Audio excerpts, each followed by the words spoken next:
உங்களுக்கு கொஞ்சம் கூட வெக்கமா இல்லையா? இல்லனா கொஞ்ச நேரம் கீழே வராம இருந்திருக்கலாம். வந்திருக்கிறது என்னோட சம்மந்தி. ஆனா நீங்க இங்க போதையிலேயே மிதந்துட்டு இருக்கீங்க.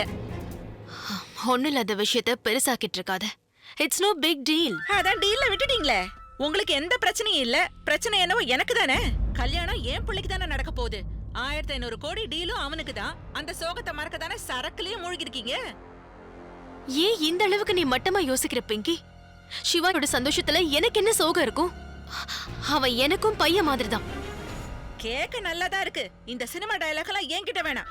உங்க முகத்தை பார்த்தாலே என்னோட மருமகளை பார்த்து உங்க வயிறு எவ்வளவு பத்தி எரியுதுன்னு எனக்கு தெரியுது.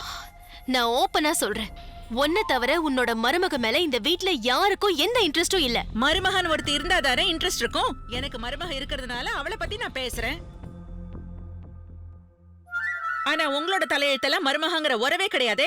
ஒருவேளை உங்க மகன் ஓம்கார் ஒரு மருமகளை கூட்டிட்டு வந்தாலும் 2 பேரும் தலைவாரிக்கிட்டே இருக்க வேண்டியதுதான். மத்தவங்க பசங்களும் அவங்க பொண்டாட்டிங்க தலையில அன்பா பூ வைப்பாங்க. இங்க உங்க மருமக தான் உங்க மகன் தலையில பூ வைக்கணும். So sweet. அடுத்ததா ருத்ரா. அவனை பத்தி சொல்ல ஒண்ணுமே இல்ல. தெருவோரத்துல இருக்கிற பிச்சைக்காரன் கூட அவனை விட நல்லா ட்ரெஸ் பண்ணிட்டு இருக்கான். உன்கிட்ட பேசி பிரயோஜனம் இல்ல. உன்கிட்ட பேசுறதும் தேங்கி நிக்கிற சாக்கடையில கல்லெறியறதும் ஒண்ணு. யார சாக்கடைங்கற? பதில் சொல்ல வக்கு இல்லாம ஓடுறீங்களாக்கும். சொல்றதுக்கு பதில் இருந்துச்சுன்னா நின்னு பேசணும். என்ன சாக்கடைங்கற? ஆனா குறைஞ்சபட்சம் தடுமாறாம பேசக்கூடிய நிலைமையிலயாவது நான் இருக்கேன்ல. உங்கள மாதிரி சலங்க கட்டாமலேயே என் கால் ஒண்ணு கரகட்ட ஆடிட்டு இருக்கலையே. குடிகாரிக்கு பேச்ச பாரு. பிங்கி, இதுக்கு மேல ஒரு வார்த்தை பேசாத. என் வாயை இன்னைக்கு யாரால அடைக்க முடியுதுன்னு பாக்குறேன். அடைச்சு பாருங்க. அடங்க பாக்கலாம். எங்க என் வாயை அடைச்சு காட்டுங்க. கேட்டீங்கல்ல எவ்வளவு கேவலமா நடந்துக்கிறா. அண்ணி ப்ளீஸ், நீங்களாவது கொஞ்சம் பேசாம இருங்களேன். நீங்க அடக்க வேண்டியது இவள, என்ன இல்ல. இதான் உன்னோட ப்ராப்ளமே சக்தி. நீ எதை யார்கிட்ட கேட்டாலும் நடுங்கிக்கிட்டே கேக்குற. அதான் உன் பொண்டாட்டி மட்டும் இல்ல, இந்த உலகத்துல யாருமே உன் பேச்சு கேட்கறதில்ல.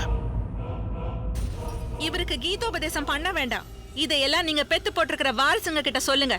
ருத்ரன் ஒருத்தன் இருக்கானே, ஊர்ல இருக்கிற பொண்ணுங்க பின்னாடி எல்லாம் நிழல் மாதிரி போயிட்டு இருக்கான். அப்புறம் இன்னொருத்தன் ஜடாமுடிக்காரன் ஓம்கார். தாயை போல பிள்ளை, நூலை போல சேலை. போதைங்கிற சேத்துக்குள்ள விழுந்து கிடந்தவன் தானே. நல்ல வேளையா சிவா இவனை ஹாஸ்பிட்டல் கூட்டிட்டு போனான். இல்லன்னா மீண்டே வந்திருக்க மாட்டான். குடிகாராமாவுக்கு பிறந்த போதை மருந்த அடிமை.